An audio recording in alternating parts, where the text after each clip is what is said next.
Hi hello. അപ്പോൾ ഇന്നൊരു special അച്ചാർ റെസിപ്പി നോക്കാം.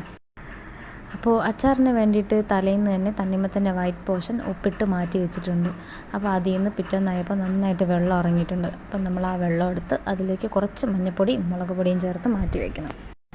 ഇനി ഒരു ചട്ടിയിൽ എണ്ണ ഒഴിച്ച് അതിലേക്ക് കടുകും ഉലുവയും ഇട്ട് പൊട്ടിക്കണം. അത് പൊട്ടി വരുമ്പോഴത്തേക്ക് കറിവേപ്പില, പച്ചമുളക്, ഇഞ്ചി, വെളുത്തുള്ളി, വറ്റൽമുളക് ഇതെല്ലാം ഇട്ട് നന്നായിട്ട് മൂപ്പിച്ചെടുക്കണം.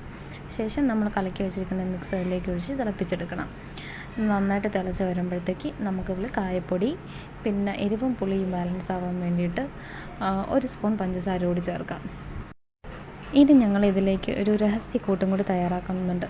അപ്പോൾ അതിന് വേണ്ടിയിട്ട് ഒരു പിടി അരി, നമ്മൾ ചോറ് വയ്ക്കുന്ന ഏത് അരിയാണെങ്കിലും മതി, അരി, പിന്നെ ഉലുവ, കടുക്, ജീരകം, ഉഴുന്ന് ഇതെല്ലാം ഓരോ പിഞ്ച് എടുത്ത് നന്നായിട്ട് മൂപ്പിച്ച് പൊടിച്ച് നമ്മുടെ ഈ മിക്സിലേക്ക് ചേർത്ത് ഇളക്കിയതിന് ശേഷം ഈ തണ്ണിമത്തൻ്റെ തോടും കൂടി ഇട്ട് ഇളക്കിയാൽ നമ്മുടെ അച്ചാർ റെഡി.